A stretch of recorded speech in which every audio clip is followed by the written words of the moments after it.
পরম প্রেমময় শ্রী শ্রী ঠাকুর আমার, পরমারাধ্যা জগজ্জননী শ্রী শ্রী বড়মা, পরম পূজ্যপাদ শ্রী শ্রী বরদা, পরম পূজ্যপাদ শ্রী শ্রী আচার্য দেবের শ্রীচরণে আমার শতকোটি প্রণাম।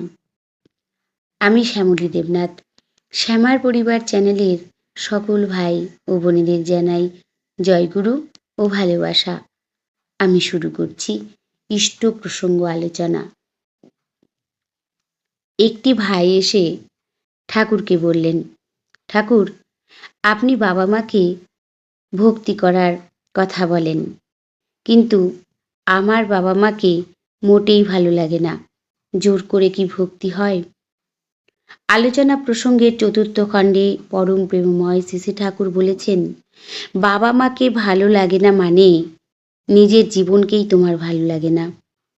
তিনি আরো বললেন, অমন কথা কখনো বলবি না, অমন কথা বলা পাপ, অমন কথা ভাবাও পাপ, এমনকি অমন কথা শোনাও পাপ। বাবা মা হলেন জীবনের আদি ভূমি, তাদের দিয়েই জ্বালাইছে তোমার শরীর মন। তাদের যদি অপভার করতে শেখো, দেখবে দুনিয়ায় তোমাকে বাউন্ডুলে হয়ে ঘুরে বেড়ানো ছাড়া কোনো গন্তব্যস্থান তোমার থাকবে না। বাবা মায়ের প্রতি ভক্তি শ্রদ্ধা নেই, অথচ জীবনে বড় হয়েছে এমন একটা মানুষও দেখা যায় না। ঠাকুর বললেন, আমি যা যা বলছি এগুলি তুই রোজ করবি। রোজ সকালে উঠে বাবা মাকে সাষ্টাঙ্গে প্রণাম করবি। ঠাকুর আরো বললেন, ইষ্টভৃতি করিস তো? ভাইটি বলল, হ্যাঁ ঠাকুর, করি। ঠাকুর বললেন, ইষ্টভৃতি করার পর বাবা ও মাকে কিছু না কিছু রোজ দিবি। নিজ হাতে বাবা মার সেবা যত্ন করবি। তাদের হাতের কাজ কেড়ে করবি। তারা কিসে খুশি হন সেটা ভেবে ভেবে কাজ করবি। হয়তো কোনো সময় বাবার জুতোটায় একটু কালি লাগিয়ে দিলি, বা বাবার পা ধোয়ার জলটা এগিয়ে এনে দিলি। রান্না করতে করতে মা ঘেমে গেছে, তখন তুই সেখানে গিয়ে একটি হাত পাখা নিয়ে তাকে বাতাস করবি। নিত্য নতুন কাজ ভেবে ভেবে বার করবি। আর বাবা মা যাতে সন্তোষ ও শান্তি হয় সেগুলি হাতে কলমে করার চেষ্টা করবি। কয়েকদিন এমন করতে করতেই দেখবি বাবা মাকে কত ভালো লাগছে, তাদেরকে কত মিষ্টি লাগছে। তখন বুঝতে পারবি তারা কি বস্তু।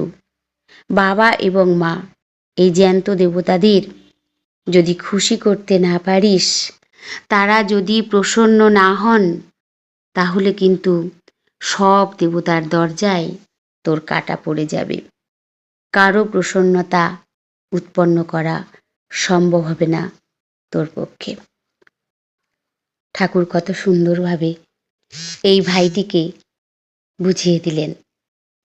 শুধু ভাইটিকে বোঝানো নয়, কিন্তু ঠাকুরের এই কথা সাথে সাথে আমাদের প্রত্যেকের বোঝার জন্য ঠাকুর বলে গেছেন,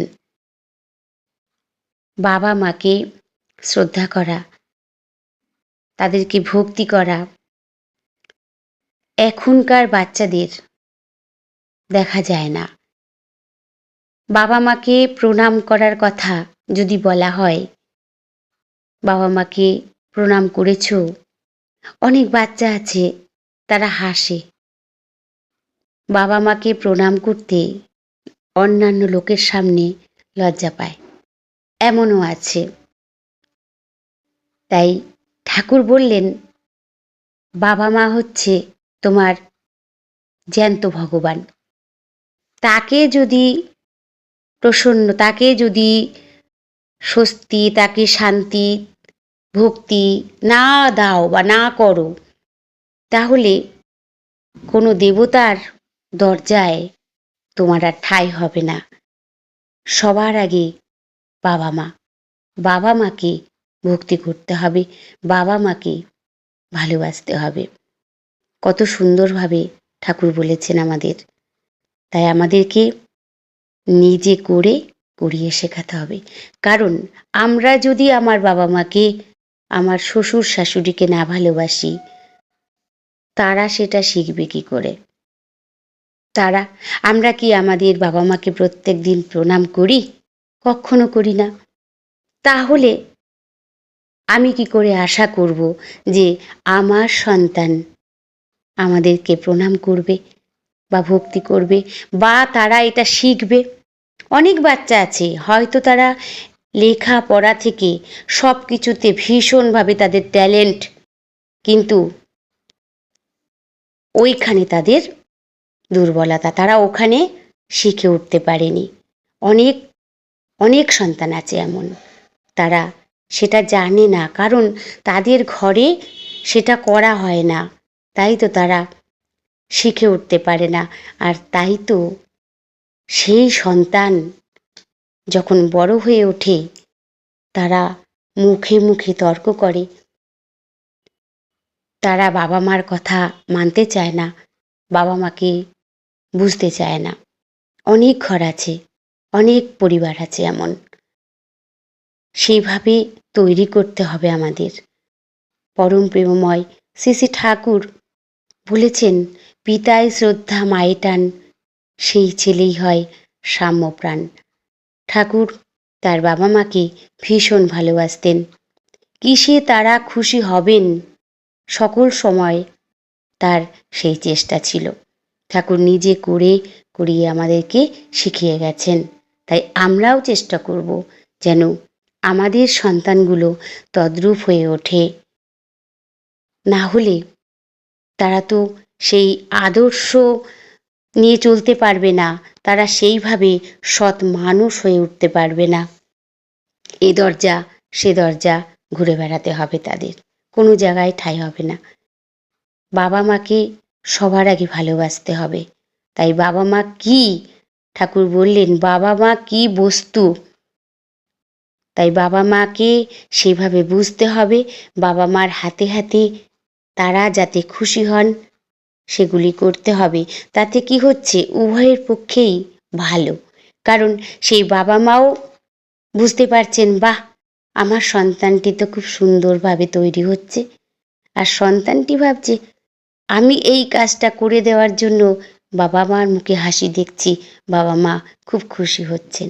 তাহলে উভয়েরই একটা ভালো লাগা তৈরি হবে। আমরা আমাদের গুরুজনকে যেভাবে ভক্তি করব, শ্রদ্ধা করব, তারাও তদ্রূপ হয়ে উঠবে। তাই আসুন আমরা সকলে সৎ দীক্ষায় যারা দীক্ষিত হয়েছি তারা, এবং যারা যারা এখনও সৎ দীক্ষা গ্রহণ করনি, অতি সত্বর তারা সৎ দীক্ষায় দীক্ষিত হও। ঠাকুর যেভাবে বলেছেন তাকে অনুসরণ করে তার নির্দেশিত পথে যদি আমরা চলি, শুধু আমি নিজে নই, আমি আমার পরিবার, আমার আশেপাশে যারা আছে সকলেই ভালো থাকবে, স্বস্তিতে থাকবে, সুখে থাকবে। কোনো রকম অশান্তি তাদের ঘরে আর থাকবে না। আর সবাই ভালো থাকলে আমিও ভালো থাকব। ঠাকুর বলেছেন, তুমি আগে তৈরি হও, তোমার পরিবার তৈরি হবে তোমাকে দেখে, তারপর তৈরি হবে তোমার প্রতিবেশী। তাই তোমাকে দেখে বোঝা যেন যায় যে তুমি কোন ঠাকুরের দীক্ষিত। তাই আগে আমাদের চলন, আমাদের আচার ব্যবহার আমরা ঠিক করব, করে আমাদের ঘরের সন্তানদেরকে সেই শিক্ষায় শিক্ষিত করে তুলব। শুধু পড়াশোনায় শিক্ষিত করলেই যে সে প্রকৃত মানুষ হয়ে গেল, ভালো একজন, হয়তো সে বড় র্যাঙ্কে চাকরি করছে, করলে কি হবে?